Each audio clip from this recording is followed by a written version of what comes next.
Semen Padang lolos ke babak 12 besar dan Sriwijaya semakin terbenam. Inilah yang layak kita sematkan untuk pertandingan tadi sore antara Sriwijaya menghadapi tuan rumah Semen Padang dengan skor 3-0 untuk kemenangan Semen Padang. Semen Padang pada kesempatan kali ini bermain sangat ciamik, bola-bolanya juga enak untuk ditonton ya, 1-2, 1-2, tidak gerasak gerusuk, ada visi bermain, dan yang terpenting striker mereka Kenneth Nwoke tidak berhenti untuk terus mencetak gol.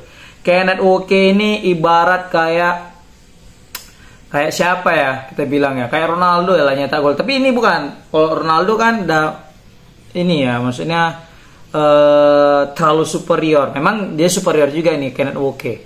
Kayak Didier Drogba nih aku ngeliat nih Kenneth Nwoke nih. Gila, ini hampir tiap main nyetak gol. Ya. Ini cocoknya Kenneth Nwoke nih bukan lagi di Liga 2 nih kurasa. Cocoknya itu di Liga 1. Bahkan kalau misalnya nanti Semen Padang lolos ke Liga 1, pertahankanlah Kenneth Nwoke. Karena Kenneth Nwoke ini beda dengan pemain-pemain yang lainnya.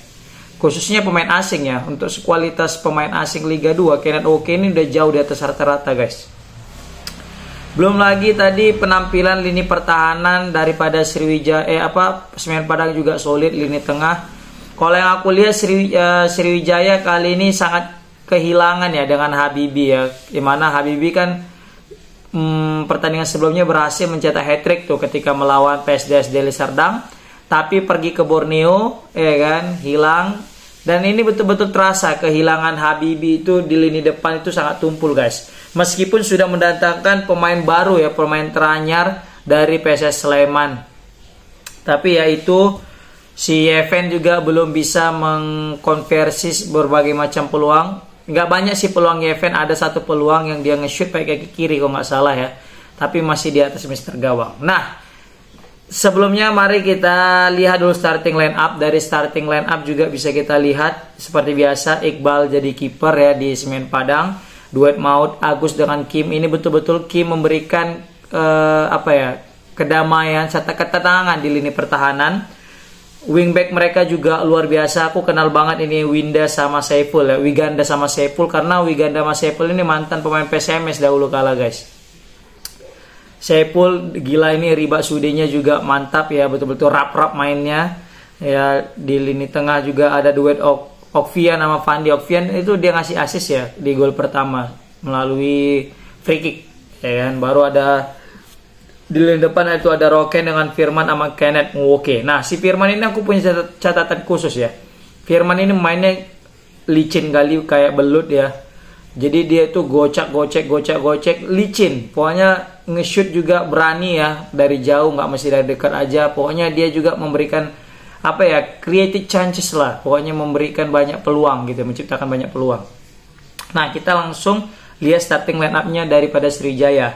Nah, di Sriwijaya seperti biasa kipernya itu Rudy. Ini Rudy kasihan sih aku ngeliat Rudy. Banyak kali dia save. Nah, tapi banyak juga kebobolannya. Ini fix kalau misalnya Rudy punya lini pertahanan back ampuh ya, itu mungkin Rudy nggak akan bisa kebobolan sampai 3, karena rata-rata itu pure kesalahan back semua sih gol-gol si Semen Padang kepada Sriwijaya ya, yang mana itu backnya loyo banget itu Sriwijaya, kurang gigit. Nah, makanya Rudy ini kasihan, padahal Rudy itu bagus banget untuk jadi kiper aku lihat ya. Di situ ditemani oleh si Abel ya. Abel juga nggak perform juga hari ini ya, mungkin ada something ya. Nah, di depan itu ada ya Yeven tadi ya. Yeven sama Cenco seperti biasa perform, tapi masih banyak gagal memanfaatkan peluang. Ada nge-shoot dari jauh juga, ada dari dekat peluang tuh, tapi lama kali kontrol bolanya, jadi sempat diambil. Rivaldi Bowo ini kehilangan jati diri, nggak tahu ya. Padahal di pertandingan sebelumnya lawan PSDS dia itu berikan banyak assist ya, umpan-umpan terupasnya juga manja juga, tapi nggak tahu kali ini kayak melempem gitu. Mungkin karena kehilangan tandemnya itu si Habibie ya. Oke, nah kita review dari babak pertama. Di babak pertama itu di menit 5 itu udah ada peluang ya dari sundulan si Ovian tadi masih ditepis. Nah, itu kan sundulan dari sepak pojok ya. Itu peluang pertama manis dan on target. Untung aja lagi aku bilang Rudy betul-betul menunjukkan kelasnya. Ini kalau misalnya nanti Sriwijaya gagal masuk 12 besar, ini sebenarnya Rudy bintangnya. Iya, serius aku bilang. Firman Juliansa ini juga ya berliuk-liuk ya, gocekan mautnya sering membahayakan di menit kelima juga. Bahkan di menit kelima itu kayaknya itu peran dia semua itu di menit kelima sampai menit ke-6. Kenapa? Karena dia itu memberikan umpan maut, tapi di situ Agus ya tandukannya itu yang dari corner tapi masih bisa inilah belum mencetak gol, belum bisa menghasilkan gol. Cetak gol pula ya kan.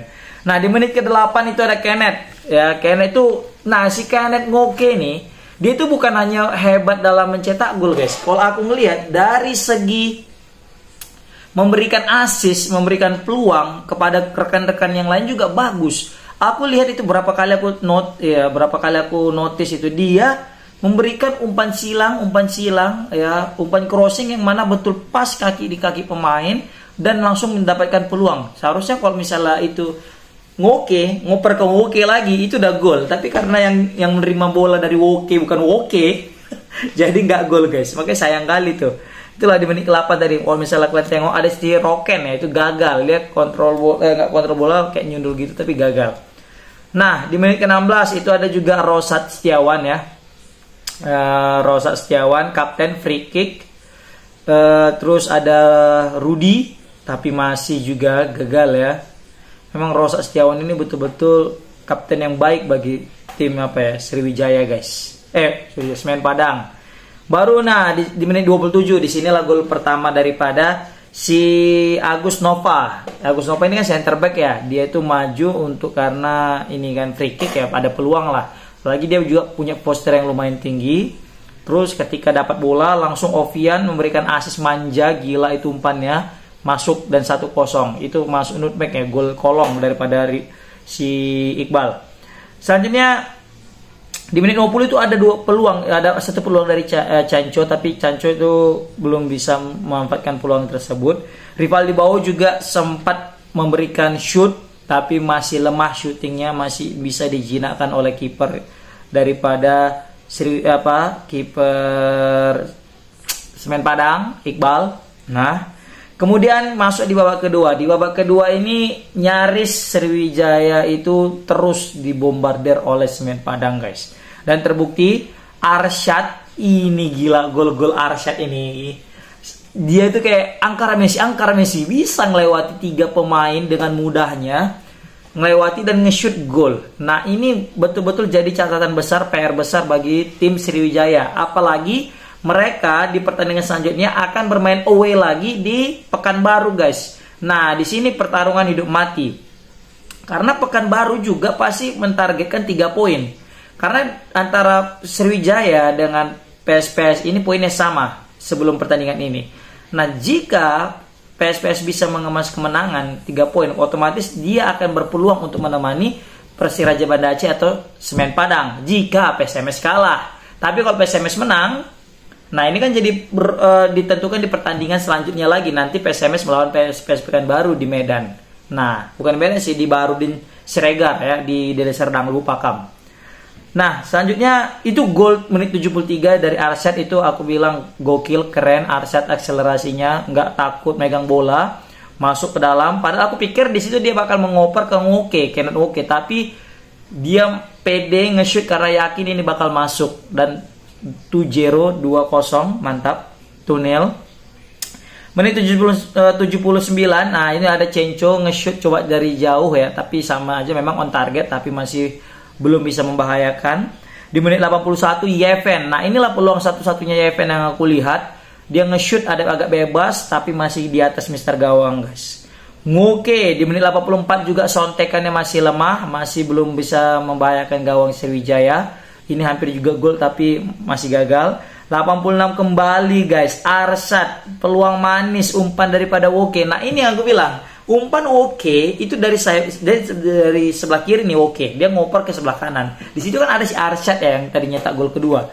Arsyad gagal memanfaatkan umpan manja daripada Woke. Nah, itu dia. Maka di menit 89 Woke karena dia udah capek ngasih umpan gak bisa gol orang ini, terakhir dialah sendiri yang mengambil kesempatan itu untuk mencetak gol, dan terbukti gol sontekannya gitu, padahal dia diapit sama back Sriwijaya tapi nggak goyah guys. Dan satu aku mesti apresiasi yang ngasih umpan kepada Woke, Kenneth Woke, yang memberikan trupas manja serangan balik ya, keren. Dan bahkan Sriwijaya hampir kebobolan untuk keempat kalinya oleh Vivi, tapi Vivi masih shooting yang dari jauh itu manis sekali, masih bisa ditepis oleh kiper daripada Sriwijaya, Rudy. Wah, makanya Rudy ini banyak kali save-nya.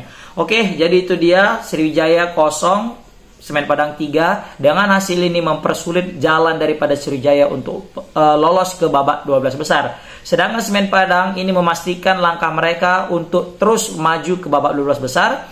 Dan kita masih menanti siapakah yang akan menemani daripada Semen Padang, apakah Persiraja Banda Aceh, PSMS Medan, PSPS Riau, atau Sriwijaya Palembang. Oke, sukses terus. Komen di kolom komentar guys jika ada komen kalian.